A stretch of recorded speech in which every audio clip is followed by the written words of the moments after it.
Hello everyone, this is Ketish here. In this video, I'm going to go through the AQA Combined Science 2020 Physics Paper 2 Higher Tier. Question number 6 is on the topic of forces, mainly to do with momentum. The speed limit on many roads in town is 13.5 meters per second.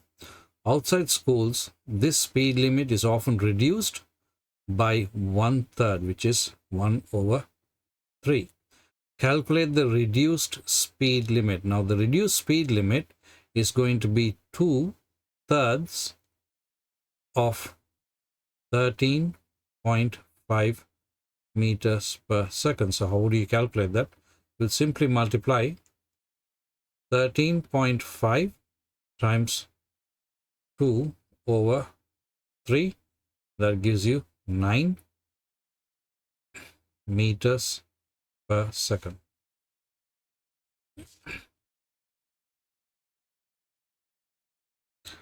A reduced speed limit may reduce air pollution. Explain one other advantage of a reduced speed limit. Now, if you reduce the speed limit, you're going to reduce the speed. So if the speed is reduced, then there will be less chances of collision. So your answer could be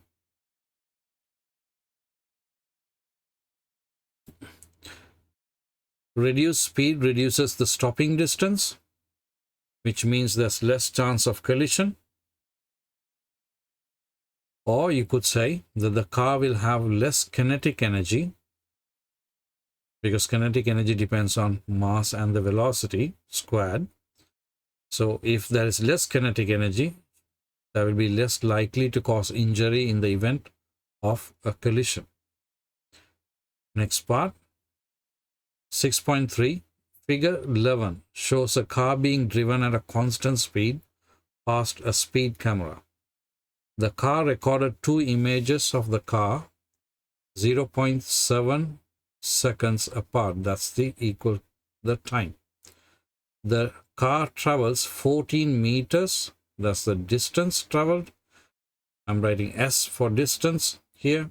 Between the 2 images being taken, the maximum deceleration or acceleration of the car is going to be 6.25 meters per second square.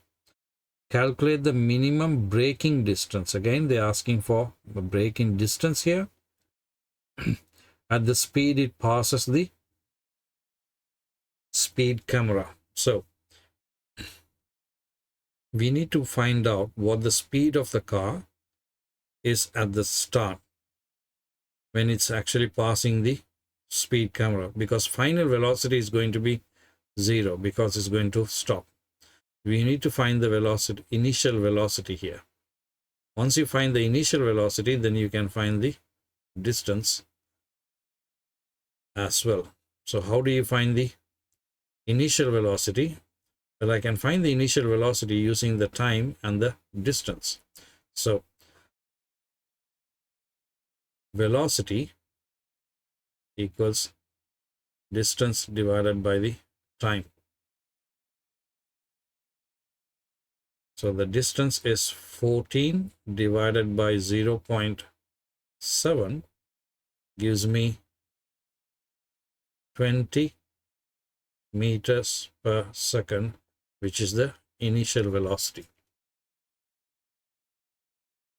Once I find the initial velocity, I'm going to use SWAT equation v squared minus u squared equals 2as.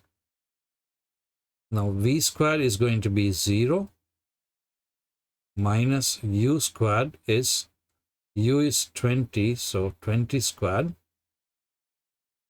equals 2 multiplied by the acceleration, which is 6.25. Now, because it's decelerating, it carries a negative value multiplied by the distance. So, rearranging the equation, S equals 20 squared divided by 2 times 6.25. Now when you move this minus 6.25 to the other side, it gets rid of the negative value. This gives me a final answer of 32 meters.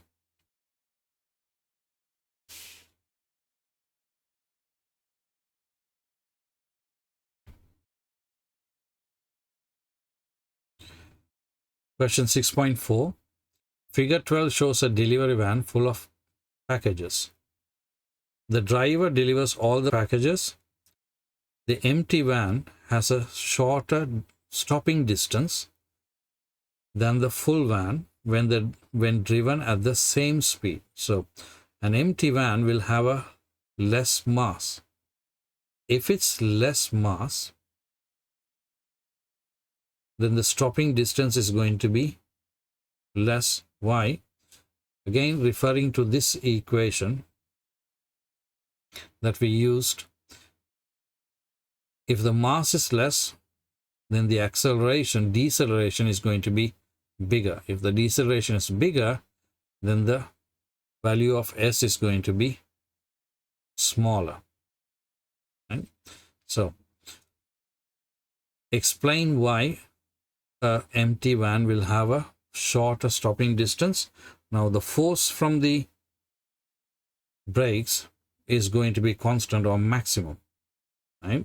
But the mass is less, which means the braking distance is going to be less. So,